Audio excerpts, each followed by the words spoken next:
Didier Daninx, bonjour. Bonjour. Nous enregistrons cette vidéo à quelques jours du 17 octobre, 50 ans précisément, après les faits qui sont survenus à Paris en 1961 et bien sûr à l'occasion de la parution aux éditions Adlibris de la bande dessinée Octobre Noir. Tout d'abord, précisons qu'il s'agit d'une nouvelle collaboration avec le dessinateur Mako. Oui, ça doit être le 9e album qu'on fait ensemble là, oui.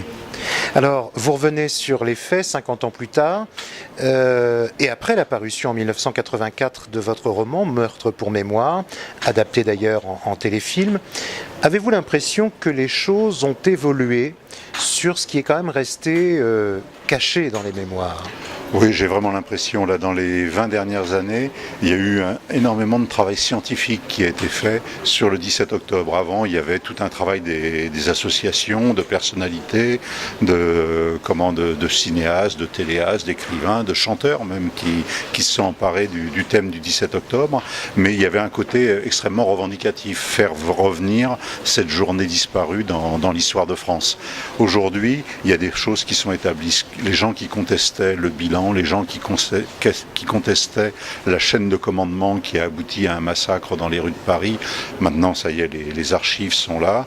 Il y a des travaux qui sont sortis, même sur les renseignements généraux, sur tout l'appareil de répression qui était en place sur Paris pendant la guerre d'Algérie.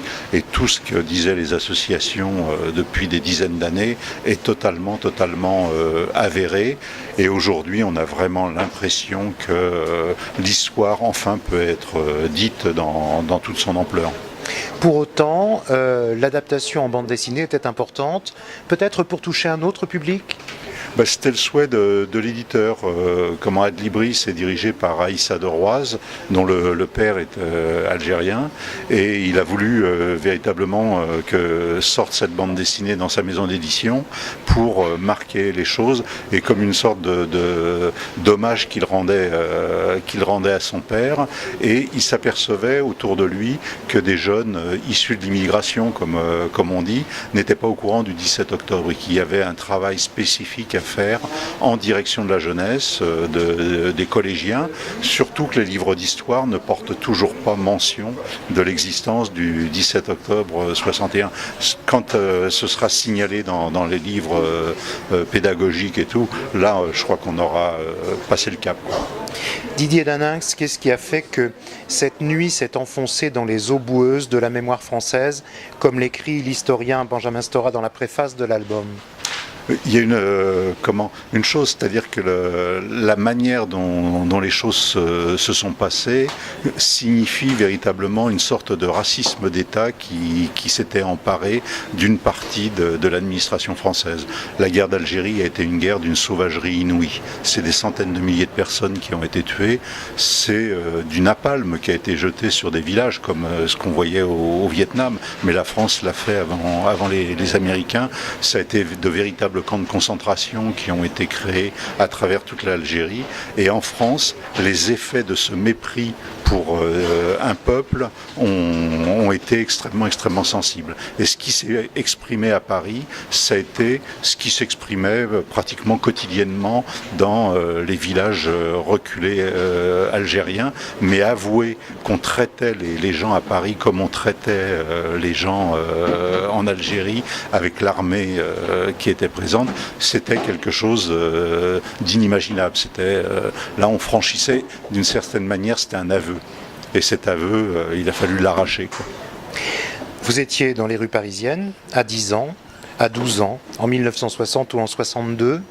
L'enfant de banlieue avait-il peur ? Était-il révolté déjà ?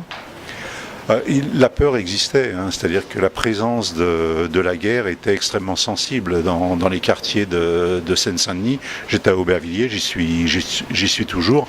À certains moments, des quartiers entiers étaient bouclés par l'armée, par des hommes en armes.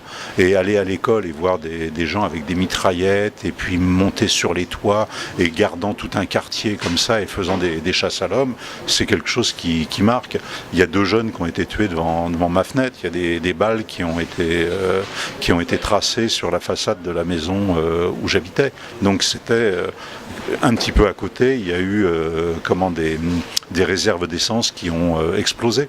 Le quartier où j'habitais, une cité d'Aubervilliers, était gardé jour et nuit par des militants associatifs de partis politiques qui gardaient ça. Et je me souviens à un moment, les parachutistes ont voulu tenter un coup d'État, venir d'Alger et atterrir au Bourget. Donc le Bourget était à 1,5 km.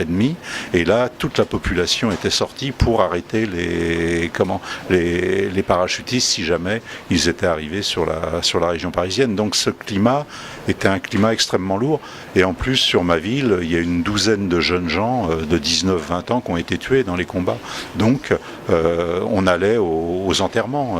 Donc il y avait aussi cette présence de la mort, et il y avait une grande partie de la ville qui accompagnait les soldats français qui s'étaient fait tuer en Algérie, alors que la ville était pour l'indépendance algérienne. Pour finir, Didier Daninx, dernière question. Je sais que pour vous, la BD, la bande dessinée, est une forme d'expression à part entière. Alors, en lisez-vous toujours, puisque je sais que vous en avez lu beaucoup, et puis surtout, quelles sont vos autres lectures aussi aujourd'hui ? Non, j'en lis toujours, et puis j'ai toujours considéré que là aussi un pas serait fait le jour où le prix Goncourt s'honorera en donnant son prix comme ça un jour de novembre à une bande dessinée. Tardy le mérite, David B le mérite, Baru mérite le Goncourt, beaucoup de gens comme ça. Je pourrais en citer toute une série, Chantal Monteillet aussi. Donc il faudrait un jour comme ça reconnaître qu'il y a eu une bande dessinée en France qui est l'égale des plus grands romans, quoi. Merci.